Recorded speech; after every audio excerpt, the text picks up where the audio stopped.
성공이란 여정입니다.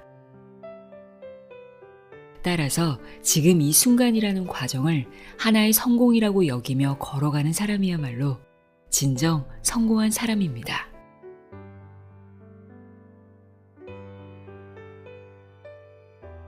안녕하세요. 나의 소리책갈피 소리내어 읽다입니다. 오늘은 읽다 보면 기분이 좋아지는 책을 들고 왔습니다. 사이토 히토리의 부자의 운입니다. 이 책뿐만 아니라 사이토 히토리의 책들은 대부분 읽기 쉽고 기분이 좋아지는 매력이 있는데요. 더 큰 매력은 복잡한 말이나 화려한 미사 요구 없이 간결한 글 속에 인생의 진리가 확실하게 담겨 있다는 겁니다. 부자의 운은 웃음, 행복, 돈, 기회, 관계 이렇게 5가지 주제로 일상에서 운을 끌어당기는 구체적인 방법과 습관들을 알려줍니다. 저자는 이 원칙들을 토대로 스스로 부자가 되었을 뿐 아니라 이 비법을 10명의 제자들에게 전수했고 그들을 성공한 사업가로 탈바꿈시켰다고 합니다. 그럼 사이토 히토리가 공개하는 운을 끌어당기는 원칙들, 어떤 것들이 있는지 알아볼까요? 귀 기울여 들어보세요.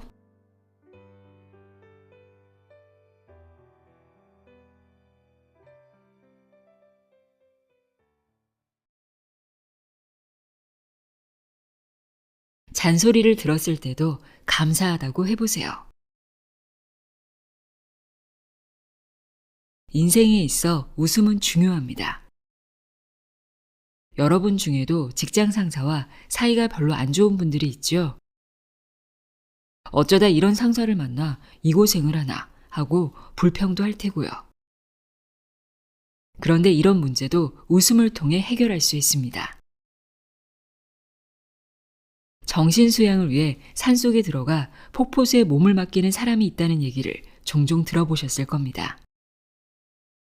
저도 간혹 시도해보는데 폭포수는 차가울 뿐 아니라 낙차도 커서 물을 맞으면 몽둥이로 두들겨 맞는 것처럼 굉장히 아픕니다. 비록 저는 깨달음을 얻지는 못했습니다만 사람들은 폭포수를 맞다 보면 깨달음을 얻는다고들 합니다. 그런데 우리네 직장에는 폭포수가 없습니다. 그럼 무엇이 있을까요? 폭포수 대신 싫어하는 상사가 있지요. 그러니까 오늘도 짜증나는 이 상사 밑에서 일을 해야 한단 말인가 하고 비관할 게 아니라 상사 이름을 폭포 이름에 대입해서 좋아, 오늘도 한번 시원하게 땡땡땡 폭포를 맞으러 갈까 하는 마음을 갖고 회사로 향하면 됩니다. 상사한테 잔소리를 들었을 때는 속으로 이렇게 좋은 폭포수를 맞게 해줘서 감사합니다. 나는 운이 좋은 사람입니다. 라고 말해보세요. 희한하게도 상대방이 변합니다. 저의 제자 중에도 이를 실천한 사람이 있습니다. 예전에 운전학원에서 강사를 했는데 당시 상사와 사이가 좋지 않았다고 합니다. 하지만 매일 아침 상사에게 좋은 아침입니다. 감사합니다. 라고 하니까 어느새 그 상사가 자기한테 밥을 사주기도 하고 친절하게 잘 대해주었다고 합니다. 인생 별거 있나요? 어떻게 하면 내가 웃을 수 있을까? 어떻게 해야 인생을 즐길 수 있을까를 생각하세요. 그래야 삶이 행복해집니다.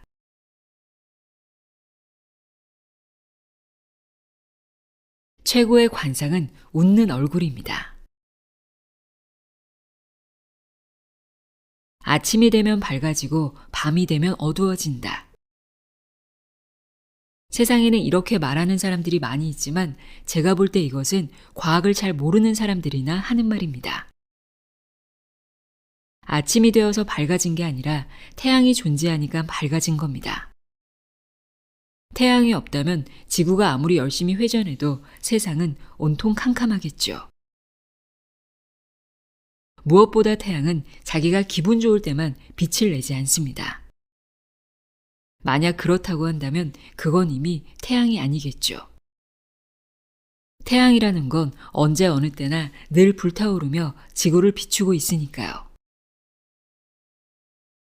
무슨 말을 하고 싶은 것이냐 하면 아무 생각 없이 멍하니 있으면 어느 누구라도 기분이 우울해진다는 겁니다. 이는 마치 태양이 없는 상황과도 같습니다. 경기가 불황이든 부모님의 건강이 안 좋든 어떤 시련에 부닥치든 밝은 생각을 하지 않는 한 삶은 긍정적으로 변하지 않습니다. 그래서 저는 지금까지 스스로에게 이렇게 말해왔습니다. 나는 항상 밝게 빛나는 태양 같은 존재다. 어떤 힘든 상황이 닥친다 해도 이 세상에 태어난 것을 감사해야 하고 행복해 하자.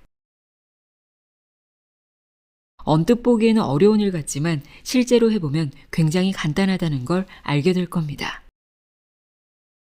늘 밝은 표정을 짓는 것, 이것만 하면 되거든요. 웃는 얼굴은 누구에게나 최고의 관상입니다. 웃으면 엄청난 운이 흘러 들어올 뿐 아니라 저절로 행복해집니다. 왜냐고요? 고민에 빠진 사람의 얼굴을 떠올려 보기 바랍니다. 미간에 잔뜩 주름이 있고 입은 굳게 다물어진 것도 모자라 심지어 삐뚤어져 있기까지 하죠. 이런 표정을 짓다 보면 어느새 양쪽 눈 사이에 있는 제3의 눈이 닫혀버립니다. 예연 명왕이라는 불상을 본 적이 있는 분은 잘 알겠지만 이 불상의 이마에는 눈이 붙어 있습니다. 바로 이 눈을 제3의 눈이라 부릅니다. 이는 육안으로 볼 수 없는 것을 볼 수 있는 눈으로 이 눈을 통해 모든 상상력과 아이디어의 원천을 얻을 수 있다고 합니다. 그런데 미간에 주름이 생기면 이 눈이 닫힙니다. 아무것도 볼 수 없게 되는 것이죠. 따라서 인상을 잔뜩 쓰면서 고민해봤자 근사한 해결책이 떠오를 리는 없습니다. 미간이 열려야 제3의 눈도 열리는 법입니다. 그렇다면 미간을 어떻게 열어야 할까요? 그냥 웃으면 됩니다. 웃으면 주름이 펴지면서 자연스럽게 미간이 열리거든요. 한번 활짝 웃으면서 미간에 주름을 만들려고 해보세요. 아무것도 아닌 것 같지만 신기하게도 상당히 힘듭니다. 누구에게나 미소로 대하는 사람은 적을 만들지 않습니다. 다퉈야 할 적이 없는 삶을 상상해 보세요. 얼마나 행복한가요? 물론 제가 아무리 이런 말을 해도 분명 믿지 않는 분들이 계실 겁니다. 그래도 속는 셈 치고 한번 웃어보세요. 어느새 자연스레 제3의 눈이 열릴 겁니다. 또한 사람을 행복으로 이끄는 아이디어도 샘물처럼 솟아오를 겁니다.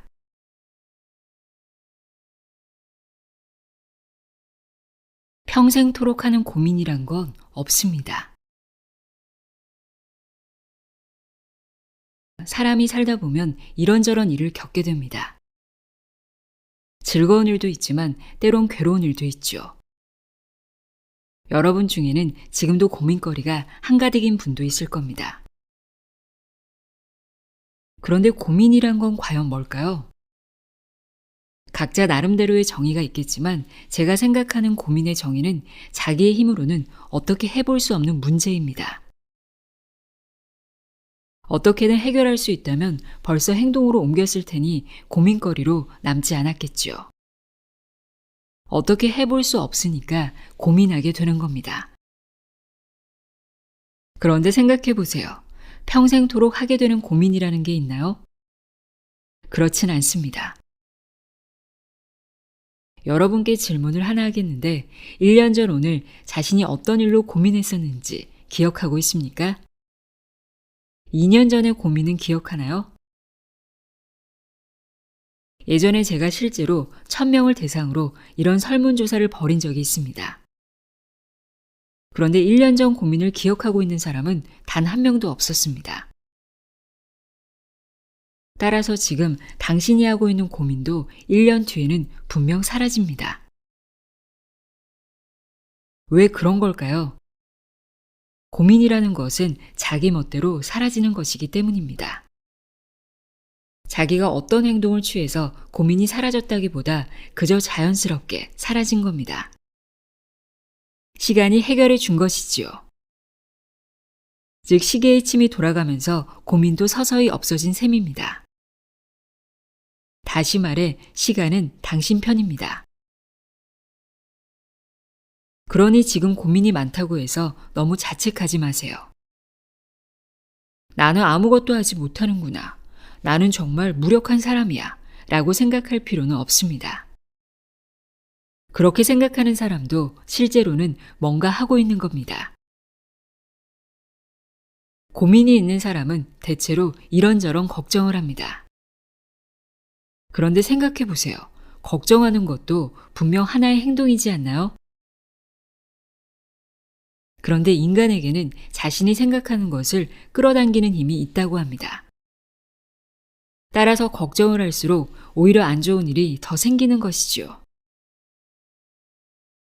우스갯소리지만 바람 피운 게 걸리면 어떡하지? 하며 걱정하는 사람은 결국 들통난다고 합니다. 따라서 고민거리가 있더라도 괜히 가슴 졸이고 머리를 쥐어뜯고 있을 필요는 없습니다. 그럼 어떻게 해야 할까요? 그저 시간에 맡기세요. 똑딱똑딱 시계바늘이 돌아가는 소리가 운이 좋다, 운이 좋다라는 소리로 들려야 합니다.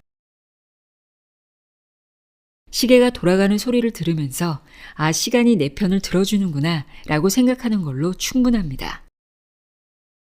이렇게 생각하는 것만으로도 마음이 한결 가벼워집니다. 이 이야기는 제자들 사이에서 마음이 1000분의 1만큼 가벼워지는 이야기라고 불리는데 원래는 100분의 1만큼 가벼워지는 이야기였습니다. 그런데 왜 100분의 1만큼 가벼워지는지 모르겠다는 반응이 덜어있어 재미로 1000분의 1로 바꾼 것이지요. 어찌되었든 자신의 마음을 조금이라도 가볍게 하자는 뜻에서 이렇게 이름을 붙인 것이니 여러분도 한번 그렇게 믿어보세요.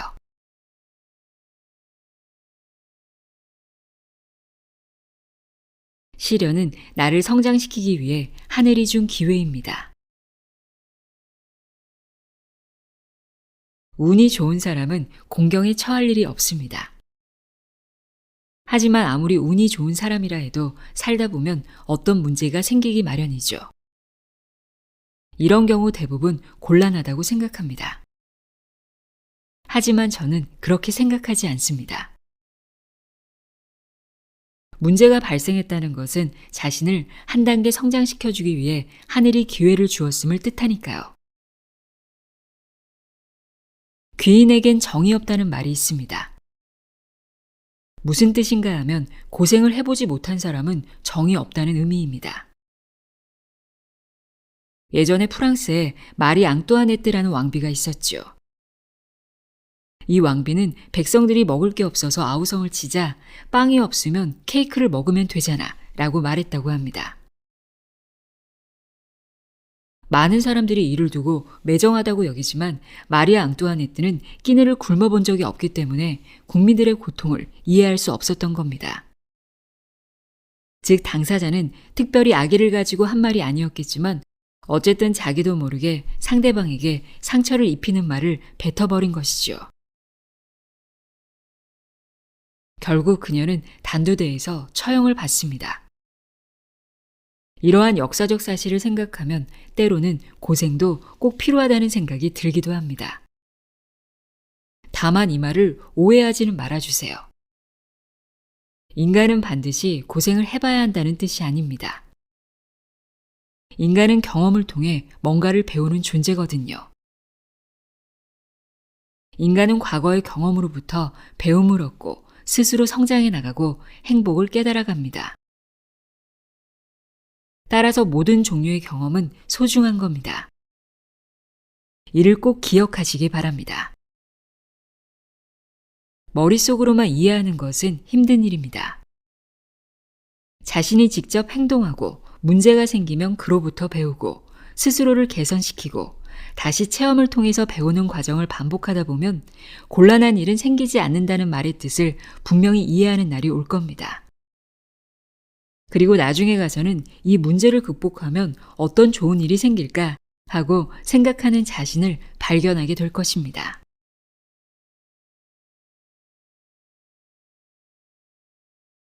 돈을 불러오는 것은 요령이 아니라 사람입니다. 저는 어느덧 일본에서 세금을 가장 많이 내는 사람이 되었습니다.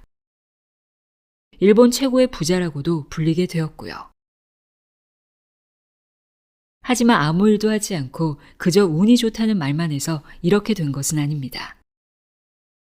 저는 그동안 일하는 것이 좋아서 열심히 일했습니다. 사업이라는 것은 경마처럼 한 방에 승부할 수 있는 게 아닙니다. 이익을 끊임없이 창출해야만 하지요. 그런데 손님들이 기뻐하는 일을 하지 않으면 이익은 나지 않습니다. 따라서 저는 어떻게 하면 손님들을 기쁘게 할 수 있을까를 늘 연구하며 상품을 만들어 왔고, 물론 지금도 그렇게 하고 있습니다. 그렇기 때문에 저는 부자가 될 수 있었던 겁니다. 여러분 중에는 뭔가 특별한 성공 비법을 기대하고 이 책을 읽는 분들도 있을 겁니다. 그런 분들께는 이렇게 너무나 당연한 이야기를 해드려서 정말 미안합니다만 진실이 그러하니 저도 어쩔 수 없습니다. 일본 최고의 부자가 될 정도라면 뭔가 특별하고 신기한 재능이 있는 게 아닐까 하고 생각하는 분들이 많은데, 돈이라는 것은 일하지 않으면 벌 수 없는 겁니다. 그럼에도 사이토 씨는 돈과 관련해서 뭔가 특별히 하는 일이 있습니까? 라는 질문을 종종 받습니다. 장사에 관해 묻는 게 아니라 돈에 관해 뭔가 하는 일이 있느냐고 묻는 것이죠. 그럼 저는 돈이 흉하게 구겨져 있으면 안 되니까 그림을 맞춰 가지런히 두는 정도입니다. 하고 대답합니다. 그런데 이건 너무나 당연한 거죠. 벽에 그림을 걸 때 거꾸로 걸지 않듯이 말입니다. 그런데 어느새 제가 한 말이 돈에 그림을 맞춰 가지런히 지갑에 넣어두면 부자가 된다느니, 사이토 씨는 매일 밤 돈을 다리미질하고 있다느니 하는 식으로 퍼져나가더군요. 물론 이는 웃으면서 넘어갈 수 있는 농담이라 생각합니다. 실제로 이런 일은 절대 있을 수 없겠죠. 여러분도 농담은 그저 농담으로만 즐기시기 바랍니다. 우리네 상인들은 돈을 곧잘 다리에 비유하곤 합니다. 그런데 이제껏 돈이 스스로 걸어가는 모습을 본 사람은 없습니다. 그렇다면 어떻게 하면 돈이 나한테 오게 할 수 있을까요? 돈을 자기한테 오게 하는 것은 바로 사람입니다. 이 명확한 사실을 잊어버렸다간 당신이 고생합니다.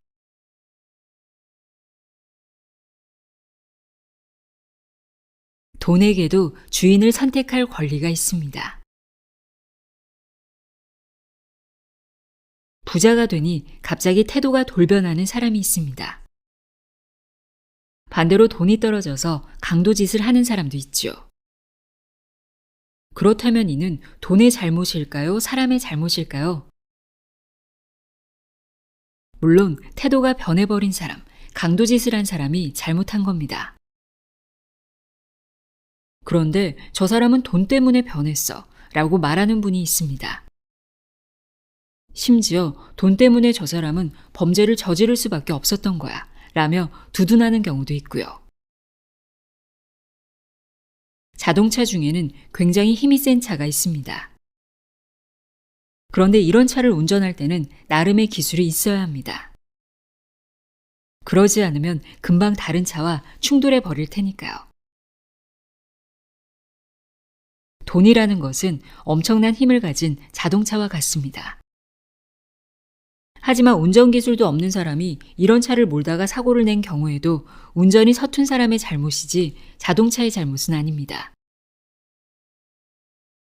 돈에 대해 나쁘게 말하는 것은 그 사람의 자유입니다만, 누군가 당신에게 더럽다느니, 나쁜 놈이니 하면 그 사람과 같이 있고 싶겠습니까? 돈도 마찬가지입니다. 돈에게도 자신의 주인을 선택할 권리가 있는 겁니다. 저는 돈은 좋은 것이라 생각합니다. 신이 인간에게 준 최고의 아이디어 중 하나라고 여기지요. 왜냐고요?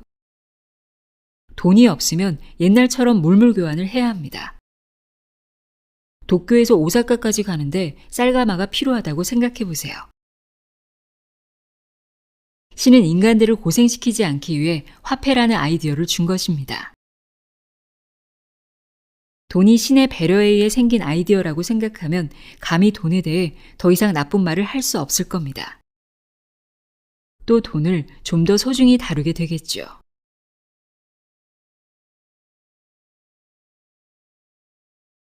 (100%) 내 책임이라 여길 때 답이 보입니다. 여러분은 어떻게 생각할지 모르겠지만 저에게는 머리가 좋아지고 깨달음을 얻을 수도 있으면서 무슨 일이든 잘 풀리게 만드는 마법 같은 주문이 있습니다. 바로 100% 나에게 책임이 있다 라고 하는 주문입니다. 말 그대로 자신에게 일어난 일은 100% 자신에게 책임이 있다고 생각하는 것이죠. 0%도 아니고 50%도 아닙니다. 무조건 100%여야 합니다. 한 가지 예를 들어보겠습니다. 남자 운이 정말 없는 여자가 있다고 칩시다. 이 여자에게 좋아하는 남자가 생겨 결혼을 했는데 이 남자가 툭 하면 바람을 피웁니다. 여자도 도저히 견딜 수 없어 이혼을 합니다. 그렇게 시간이 조금 흘러 다시 좋아하는 남자가 생겨 결혼을 합니다. 그런데 이번에도 남자가 바람을 피웁니다. 이런 여자는 분명 남자 운이 없다고 할 수 있겠죠. 말 그대로 비극의 여주인공이라 할 수 있습니다. 그런데 이때야말로 100% 자신에게 책임이 있다고 생각할 때입니다. 남편이 바람을 피운 것을 자기 탓이라고 생각하는 것이죠. 말도 안 된다고요? 그런데 놀랍게도 이렇게 생각하면 새로운 사실을 알게 됩니다.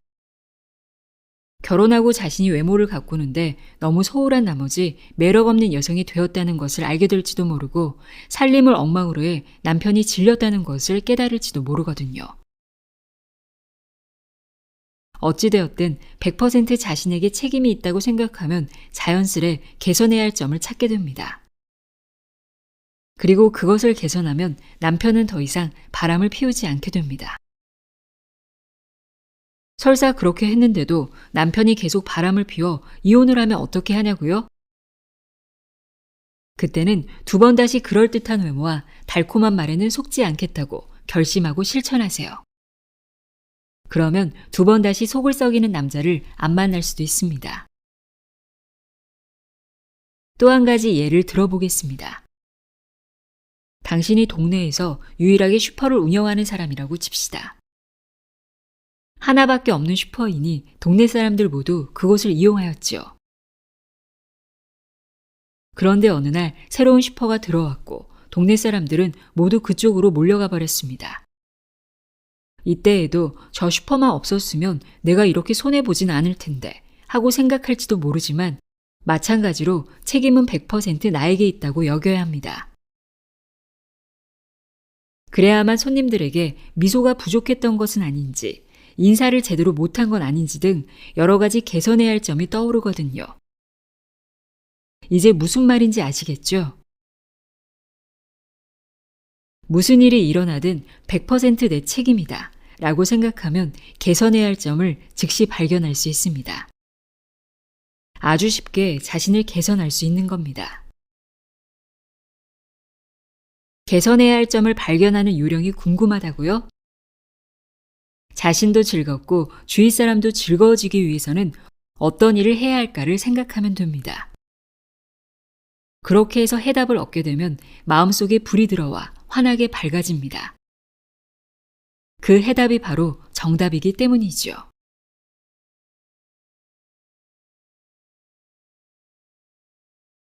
뭔가를 배우려는 자세가 있으면 금방 성공합니다. 세상에는 출세한 사람과 그렇지 못한 사람이 있습니다. 이 둘의 머리는 뭐가 다를까요? 저는 인간의 머리는 그렇게 큰 차이가 없다고 생각합니다. 그래서 종종 이런 말을 하곤 하죠. 성공은 눈과 발로 하는 것이다. 이게 무슨 말이냐고요? 만약 당신이 장사를 하고 있는데 장사가 잘 되는 법을 알고 싶다면 장사가 잘 되는 가게를 보러 가면 됩니다. 왜냐하면 상인에게는 실험실이 없기 때문이죠. 그리고 상인에게는 비밀이라는 게 없습니다. 직접 가게에 가보면 직원들이 어서 오십시오 하며 당신을 기쁘게 맞아줄 겁니다. 손님을 맞이하는 법, 인테리어, 상품 진열 등 모든 것을 보여주지요. 따라서 10걸음이든 100걸음이든 직접 걸어가서 잘 되는 가게를 구경하면 됩니다. 그렇게 그 가게에서 배울 만한 점을 찾아서 따라하면 되는 것이죠. 일은 과학입니다. 때문에 얼마든지 흉내를 낼 수도 있는 겁니다. 과학이라 함은 누가 해도 똑같은 답이 나온다는 것을 뜻하기 때문이죠. 내가 하니까 틀린 답이 나오더라 하는 경우는 없습니다. 다른 곳에서 성공한 일을 배워서 똑같이 하면 똑같은 결과를 낼 수 있습니다. 물론 그렇게 흉내를 내면 개성이 없는 거 아니냐며 따지는 사람도 있습니다. 그런데 이건 참 이상한 생각입니다.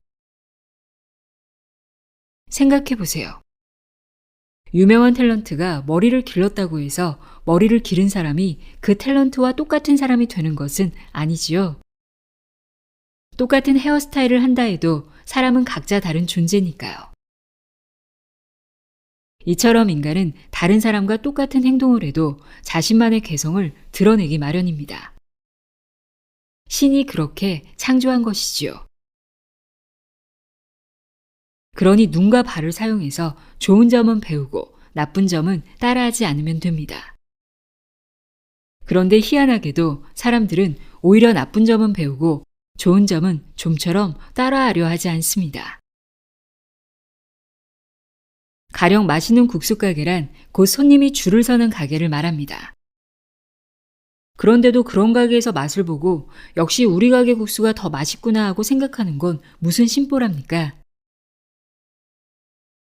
자신의 가게가 더 잘 되고 있다면야 이해가 가지만 손님도 없이 파리만 날리고 있는데도 그렇게 생각한다면 자신의 혓바닥을 의심해 봐야 합니다. 그런 상황에서는 무조건 그 가게의 장점을 배우고 연구해야 하는 겁니다. 만약 그 가게가 남들이 모르는 독특한 양념을 사용하고 있다면 그게 뭔지 알아내야겠죠. 그 양념의 재료라는 것은 사실 오래전부터 흔히 사용되어 온 뻔한 것일 확률이 높습니다. 동업자인데도 모르는 게 이상한 것이죠. 만에 하나 도저히 그 재료를 모르겠다면 그 가게가 어디서 재료를 조달하는지를 알아보면 됩니다. 알아보기가 귀찮으니까 모르는 겁니다. 뭔가를 배우려는 자세만 있다면 금방 성공할 수 있습니다. 다시 한번 강조하는데 성공의 비결은 눈과 발입니다.